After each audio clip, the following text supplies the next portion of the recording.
Welcome to Season 5 of SheVentures. I am your host, Doria Lavanino. SheVentures is a podcast about women and their work and life pivots. I believe in the power of storytelling. I also believe that if you change one woman's life, you start to change a family or a community. Our mission is to elevate the diverse stories of everyday women in their worth. One promise, no mansplaining ever. Sit back, listen, and hit subscribe. We'd love to hear from you. You can find us at SheVenturesPodcast.com. Today's guest is amazing. This woman has had incredible pivots. She was a high school dropout and a teen mom who took adversity and turned it into action. She bootstrapped $12,000 and, yes, it was 12 or 13 years later, has turned it into $40 million business by founding a company called Swank A Posh, a fashion company which sells what she describes as, and I agree, are very body-positive jeans and other clothes. The world's stretchiest jeans. As with most entrepreneurs, success was the result of grit, hard work, and trial and error. A first online iteration of her business failed. Fast forward to 2022, she made $2 million on Black Friday and Cyber Monday. So not bad for 2 days of work. She's here to talk to us about her journey, about how she's paying it forward, and creating a secondary business called Business Best Friends Program to help entrepreneurs learn how to run their businesses.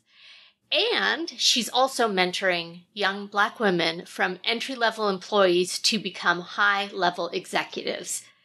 Ebony Swank, welcome to SheVentures. Thanks for having me. I'm so happy to be here. Thank you for your patience. She's not letting you know of the half an hour that we spent troubleshooting before we went on air. So she's being very gracious. I wanted to start with your background. Where are you from? And if there's one particular childhood memory that stuck with you. Well, I'm from the city of Detroit. I grew up in Detroit. Very proud of that. I remember as a childhood kid, a Guess jumpsuit, because I've always gravitated towards clothing. I don't know what that's about. My mother was a very pretty woman.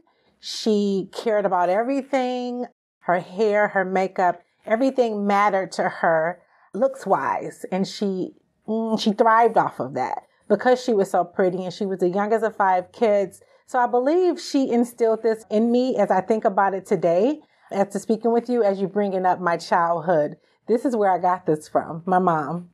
You had a pivot, right? We all have things in our lives that happen suddenly. And one of those for you was that you found out as a teen that you were pregnant. Can you reflect on that time and what influenced your decision to have a baby and put your education on hold? It kind of was a little different than that. I was already 19 or 18 when I got pregnant, so I should have graduated from high school by then. But I can remember helping my mother as a single parent. And as I reflect back, because we have 2 kids now, 25 and 13, my biggest question to myself is, what was I doing that school wasn't my first interest? I have an 8th grade education. I did do some 9th grade at a local school, Crockett in Detroit.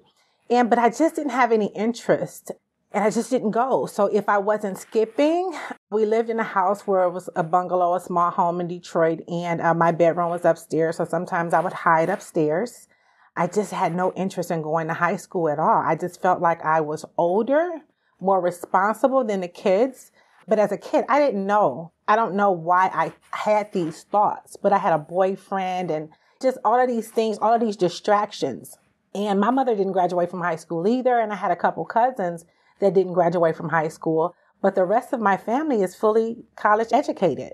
So I guess the influence of my cousins that were right above me is it's almost like school isn't important. But in fact, that's not the case. I would never tell anyone And I couldn't imagine, like Alea, our oldest daughter, she graduated last year or 2 years ago with a biology degree. And then Bailey, our youngest child, she goes to a very rigid private school. Education is really big on our scope. My husband is an attorney. He has a finance degree. But it's just like, for me, it's like, what was I doing? What was I thinking? But as I also reflect back on my mom being single and me helping with my brother. Because the reason why I thought I was too mature is because my mother is working. I'm helping to run the household. But that still just gives me no excuse to be able to go to school. Fast forward some. I just went and took the GED when I was like 19, 20, something like that.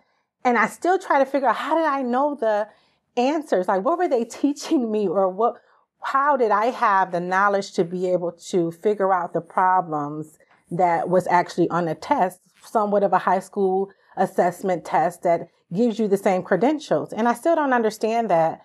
But as I reflect on over my life and the different things that I've done and how I've able to bring this company fast forward to where we are today, it's just maybe who I am. Well, and to your point, many entrepreneurs don't thrive in the traditional education setting and often do things on their own. In that way, I think that you're a trailblazer, and you were obviously dealing with a lot. If you were helping your own mother, you were becoming a mother yourself. I'm sure that you were pulled in a lot of different directions. Yes, 100%. Because my brother is 5 years younger than me, it was almost as if, as my mom is working as much as she's working, I'm his mother, because I have to make sure dinner is done. I have to make sure that the house is clean. It was just all of those different things that I had to make sure got done. Yeah. And it's essentially, I grew up way too fast. But does it help me today in the different decisions that I have to make instantly as I'm running this company? Of course. Did that help me to be able to thrive in the positions that I've had, to be able to mold me into the woman that I am today? Yes. And at first, I used to be really upset at my mother that I had a lifestyle to where so I was responsible for so much. But as I reflect back now that I'm 44 going on 45, I thank her for that, because I'm able to give my kids a great life. I'm able to mentor all of the girls here that aren't as fortunate as I am today, or our kids are today. And I give them that. So it's almost like I took a sacrifice, or she made a sacrifice for me. Some way or another, God made all of that work for me. There's something, I think, almost spiritual in what you're saying, because I also had a very rough upbringing, and I have 2 daughters, and there's something about being able to raise them in the way that you kind of wish you had been raised. It's just nourishment for my soul, and it sounds like you feel the same way.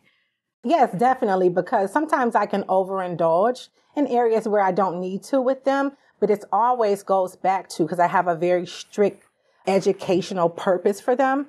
It's almost as if, and sometimes my husband says that I can be a little bit too hard or expecting too much from them. And sometimes they may feel that from me, but I didn't do any sports. So I make sure that they did sports, and they're in sports and always busy. They have a very good education. I invest so much into, now that we're older and we can afford to, the education that Bailey receives is to die for, and the different opportunities that she get. But again, that definitely goes back to what you're saying. I'm giving them the things that I wish I had as a kid. You spoke a little bit about your mom. Did you have support around you? Yes, her family. So my mom was the youngest. So my mom's family, of course, everyone is upset that Ebony isn't going to school. And her family also had supported her because she had shortcomings as well. So we didn't have new cars and different things. And she had a job that was just basically helping us to get by. She was on welfare too. I'm not ashamed of that either. These are things that I used to be ashamed of growing up. But now that, again, we are who we are, my mom did the best she could do. And even with my kids, even the different things that I do that they don't like, I want them to understand that I'm human and I'm still just doing the best that I know how to do. Amen. At any given time, right? We can only do the best that we can do. Yes. Change can be unsettling. Where did you find comfort in the significant pivot? And then we'll move on from this. Comfort, I think it was with just my friends, and just, it also depends on which age we're talking about too. Because when we talk about comfort, I never did drugs. I never did the drinking and the wild hanging out that people would do. It was really just... You didn't have time. No, I didn't. And it also was just striving to be a better person. I always wanted things. Things were always very visual for me. Nice homes, nice house, nice car. Now, to the point where I am today, I never expected this. I didn't think that these things were obtainable, to be honest with you, until you get here. Even if I reflect back on 5 years ago, I still wouldn't have thought here. I thought there, but people would always say to me, are you proud of yourself? You know, you've done this and you've done that. When we go backwards, 5 years ago, 4 years ago, even today. And as I continue to grow, I always say, no, I'm not satisfied. It's not that I'm not grateful. I just know that there's more. That's why I like to keep myself around people that are successful. There's other things. There's so much more out there that I need to learn, that I need to do. And I'm willing to do that. Like I'm all game for it. So your boots to the ground, yes. Like get it done. Still, because I still work as if it hasn't happened yet. And that's the thing that I thrive on. I love it because I have created something that I love to do. It is profitable. I control everything. I'm just happy to be here, but I still understand that I have a long road ahead of me. My road to success, who made up of Ebony? Okay, so I'm 19, I'm with child, I need a job.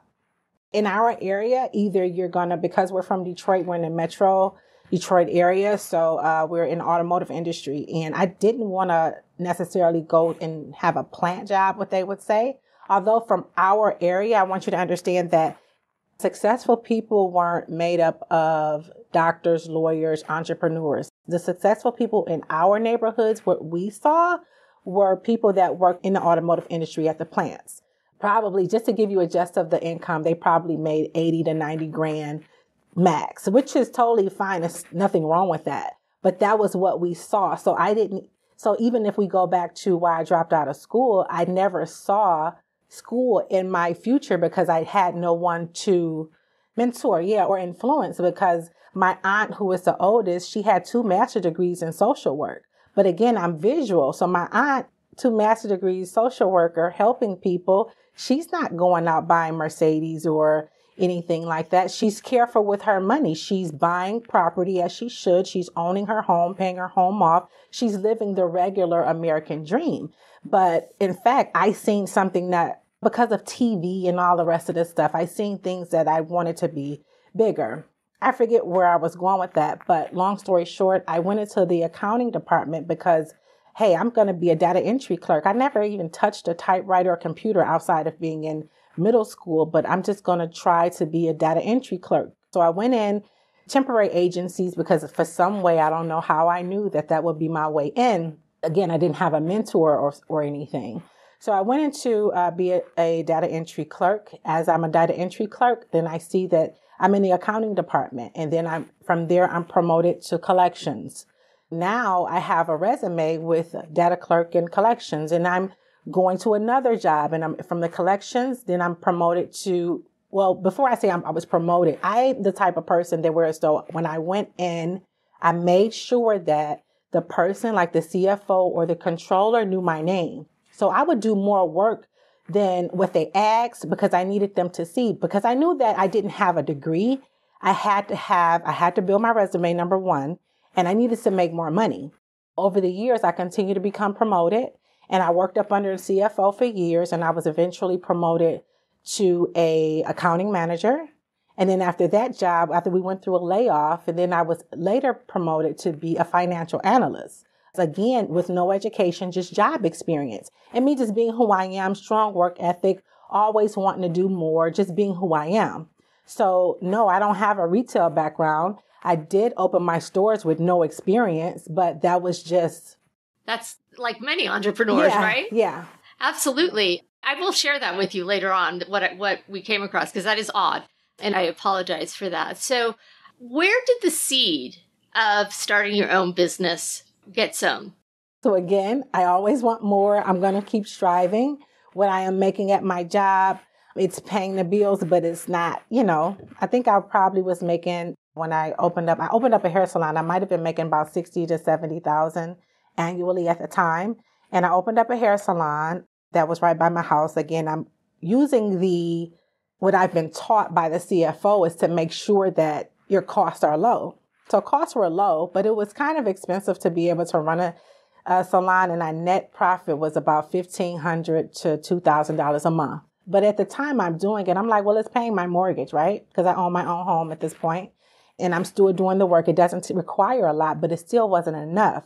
So a girl walked into my salon one day, and she would always ask me, hey, can I sell things around here? And I was just like, I don't mind. She'll tell me she'll give me a discount if I bought something from her. One day she comes in, and I said, I'm going to pull her to the side. I have some questions for her. So I'm like, where do you get your clothes, and how much do you make in a weekend? And she said, well, I make about $5,000 in a weekend. And I'm like, what?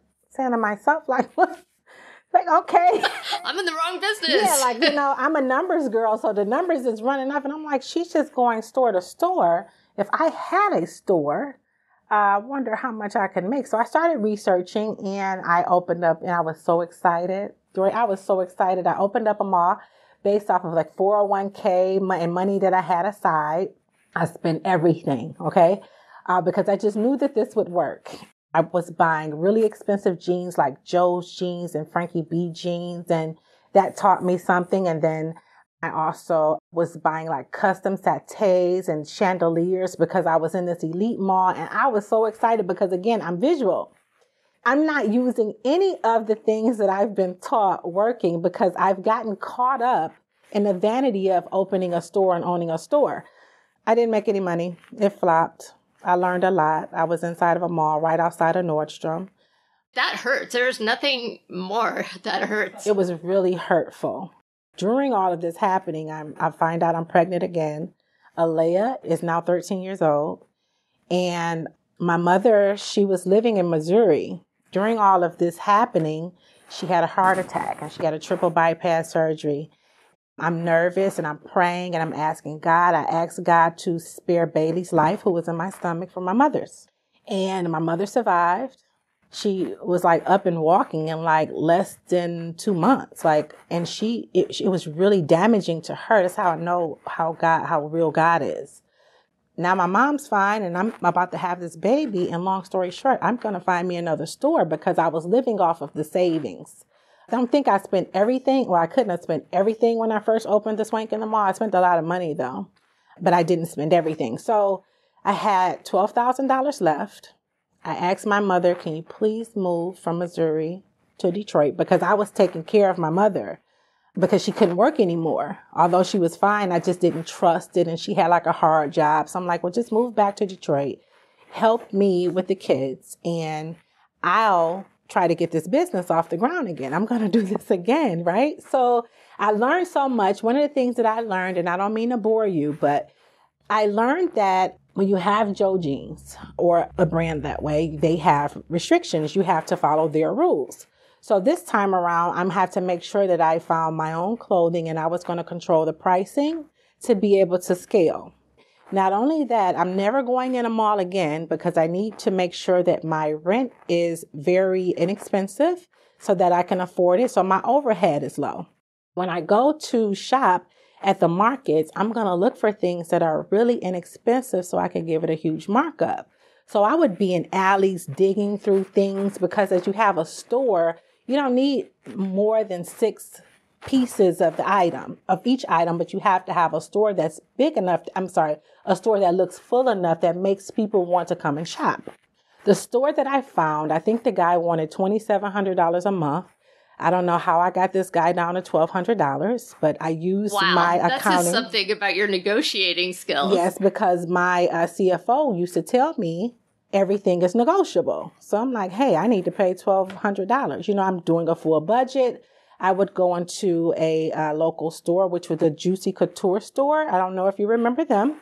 And I remember Juicy Couture, okay, sure. So I would talk. They were pretty popular here at a elite mall here.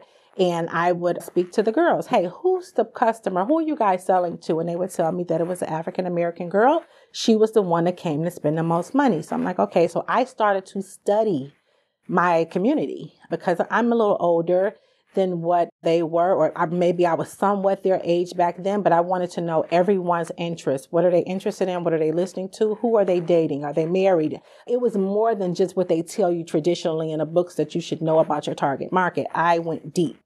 And I opened the store and I made sure I had a sign. And other thing I did was the store was probably 1,400 feet. I made it about 1,000 square feet. I put up a wall so that the store would look full to be able to shop, because it's wasted square footage, but not really, because I'm just starting and I've cut this rent in half. So I'm going to figure out how to make this work. So long story short, this is how I got here.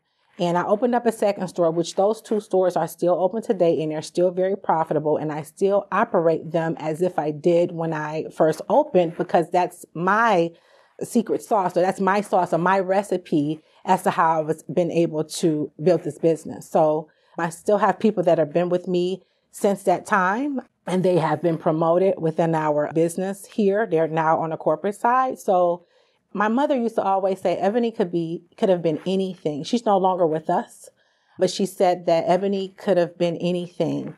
And I wish she was here to see, because I did lose her. Heart attack. That's, again, God is real. Bailey's birthday is April 23rd. My mom died April 22nd, 2018. So very hurtful. I still, even now, you get emotional, but I know that she put me on the right path to be able to be who I am today. Oh, she is watching you. Yeah. I am absolutely sure of that. Yeah. Who is Swank A Posh for in your mind? Swank A Posh is for a regular everyday girl. Sometimes we say we're this corner store for the fly girl, because you don't have to be a particular girl, but it's also for everyday women. Sometimes you go into different categories of stores and you're looking for a birthday dress, but when you come here, you can find almost anything that you want, particularly everyday wear, because I've learned that women, sometimes they just want to be themselves. And when you come here, you can be yourself. And that's also the message that we display across our social channels, which is basically your girlfriend, like your friend that you could talk to anything about, whether we're talking about sex, whether we're talking about men cheating, or us getting married, or if we want to go get liposuction or what they call a BBL, whatever we want to do, it's a safe space here. It's a safe space. And to go back to what you had said about your first store that didn't do well to where you are, and you say that data was really the big differentiator, I think, between the first and second time.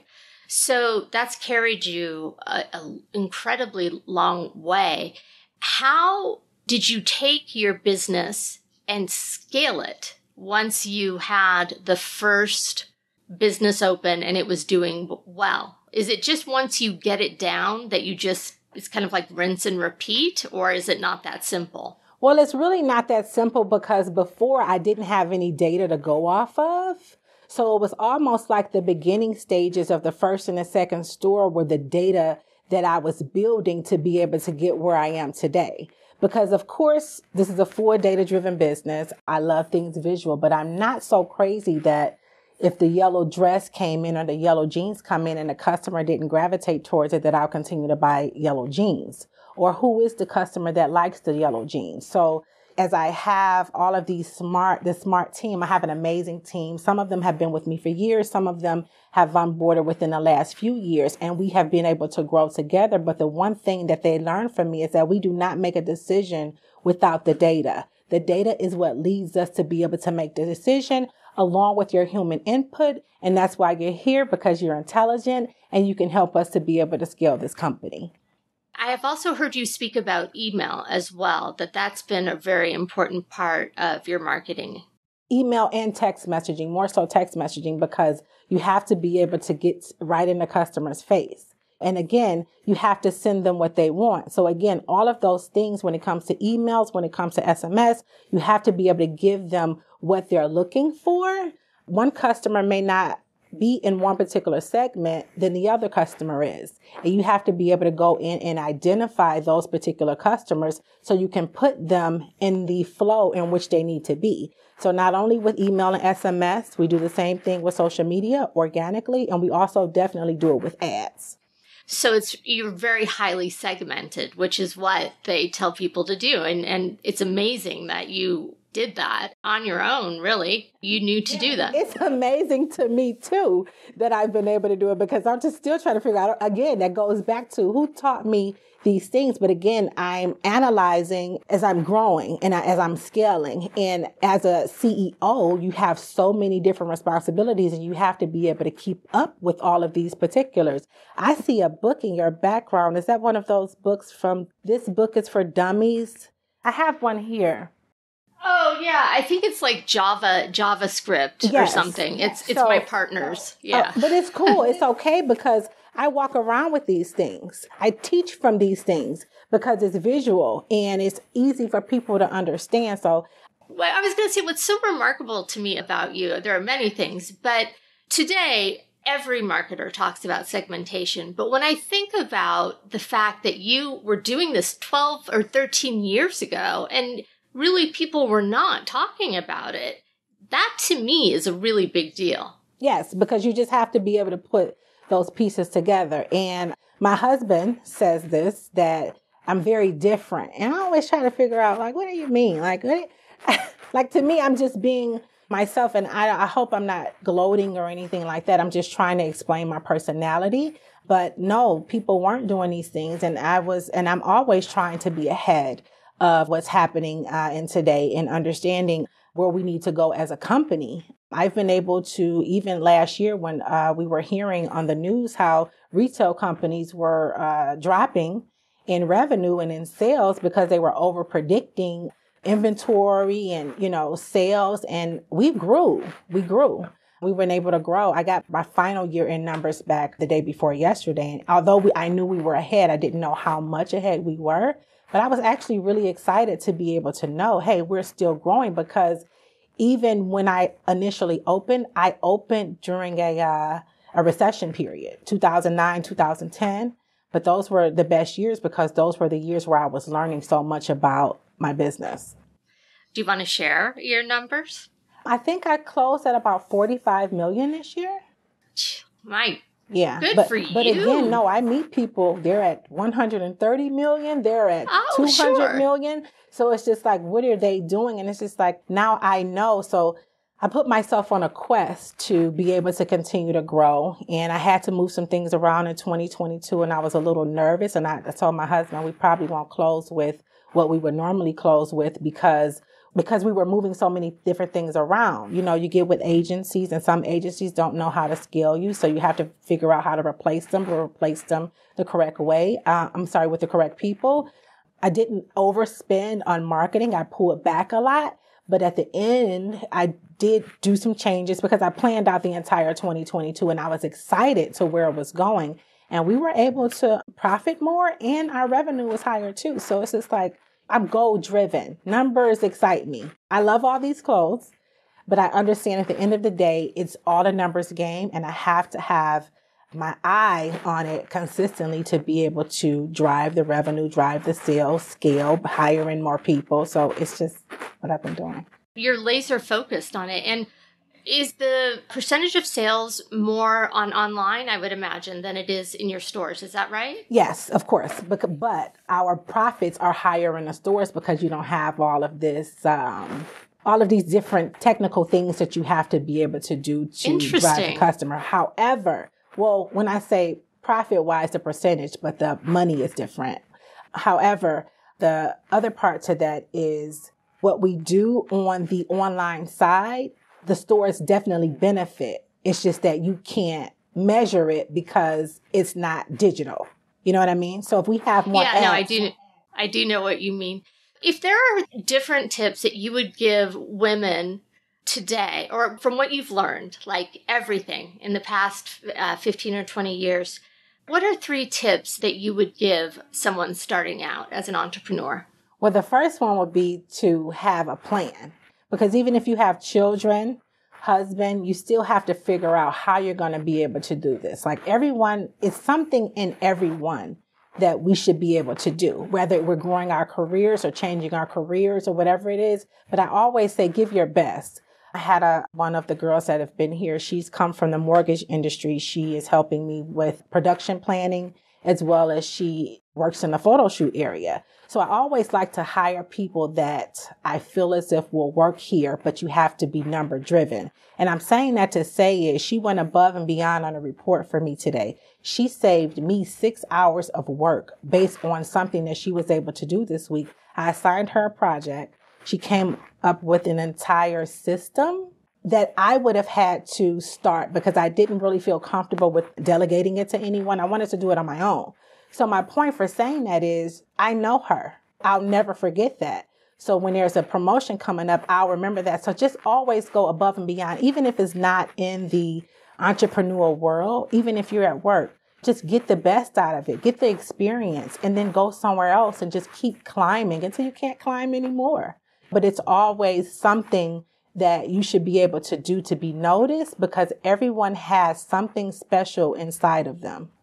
That's a great tip. Are there any others? And also, are there any that are specific to women of color? Women of color. So I don't know, but I could tell you that I have what I have. My responsibility is to be able to give women of color that come from where I'm from in my community a chance. And everybody doesn't want it. And I'm not saying that people don't deserve it, but when you come and you're mentoring right up under me or you're hired here to do something, understand that I would rather take the person that has been with me the longest and has the most experience and promote them higher and build them up rather than to hire someone off of the street. You know what I'm saying? So that's my responsibility is what I want to do. I'm not prejudiced or anything. It's just that I have a commitment to the younger brown brothers or sisters. And that's what I want to be able to do for them. And I pray that my platform will continue to do that. These people are here making 6 figures. I've brought in cousins and my daughter works here. And my daughter had to earn her position here. I didn't just give it to her because she has to learn and be able to understand because I won't always be around. So she has to be able to see my hard work. I understand that you've received buyout offers. Yes. Obviously, your business is very attractive. Yes. Do you have a number? My husband asked me that the other day. I don't know. I really don't know because I thrive off of this. So what I decided to do outside of that was, so I didn't tell you that now I am in a process of getting my own factories. That's really smart. Yeah, it's really smart and it's really big. So I have to fly to somewhere, I think in the next couple of weeks. But I'm meeting all of these people and I'm having my own factories with my own stores and everything. The reason why I'm doing so is to cut costs because yes, we raised the bar last year, but we also raised profits. And now this year, my quest is to cut profits in half. I'm sorry, not cut profits in half, cut costs in half right. with the product. And also be able to get things faster with restocks with our full system that we have. That's why I went back to this supply chain management for dummies, right? This is why I'm walking around with this. And I may not read it from front to back, but I'll go in and I'll look through the glossary and just be able to pull different things out. It's just how I learn. I watch a bunch of videos, read a bunch of books. It's just who I am. But me saying that is I'm doing all of these things so I can continue to build this business. But anyway, as I have these factories, does it not make sense for me to bring in another business, another brand? And I'm in a process of creating a shapewear brand and athletic brand. And that's separate from Swank. And the reason is because I have these factories and these contacts and I'm creating my own. And I can build that business up with the same formula that I have here and then sell that off. So Swank A Posh, but I don't know what my number is because I love this so much. But even if I do sell Swank A Posh or if I sell the other brand, at least I'll still have something to be able to hold on to. This is incredible. And I would love, if I may, pin you down to talk again a year from now. I promise you we will not have technical problems. And I would love to hear where you're at. And your journey is so inspiring and amazing. I'm kind of speechless, which is unusual for me because I really am impressed by you. My last question is, what is one regret and one win that you have that you're most proud of? What my most regret is I have mom guilt. But you know what I would never do? I would never miss a volleyball game. I would never miss a school play. I'll never miss Alea, the shortcomings that she has as being a young lady in her 20s that thinks she knows it all. I've learned to be her friend more than just her mother. So it's more in my personal life as well. My husband, I'm still a wife.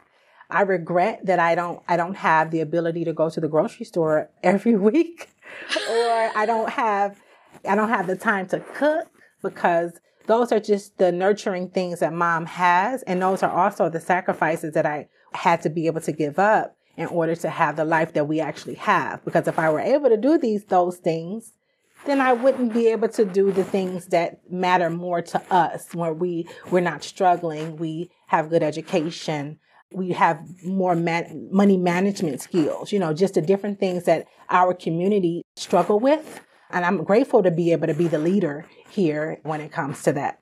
You're teaching financial literacy in a very pragmatic way. Yes.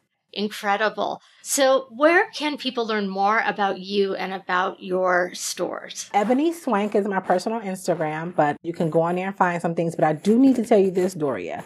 I started Business Best Friend years ago, and then I turned it off. Right? Oh, I did not know that. Yep, I did turn it off. And I'll tell you something. I was at a convention recently, and I seen one of the girls that I would teach. And she said, "Oh my God, I haven't seen you in so long. You helped me make my first $100,000. And that to me, oh my God, I melted, because at least I know that someone was watching or listening or paying attention. And she said to this day, and I haven't did that since about 2018. Sorry. And she says that to this day, every Black Friday comes, she pulls out her workbook, she pulls out her videos, and she goes over the program over and over again to be able to lead and guide her team as she grows her stores. Is this the program that you have online? I don't have it online anymore, but I used to have it. Yeah. It used to be.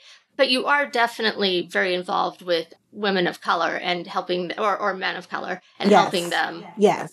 If I brought all my staff in here, I may be tough, but one thing that they're going to do is they're going to learn. And I make sure that they learn here, because I always tell them, whatever you learn here, you can apply it at your other jobs if you leave, because you don't have to stay, but you'll always know that you learned something from working at Swank A Posh. Absolutely. I bet you're a great mentor. Thank you so much for coming on SheVentures today. Thank you, Doria, for having me. You've been listening to SheVentures. Like what you heard? You can find us wherever you get your podcasts. Be sure to subscribe and sign up for our newsletter so you never miss a show.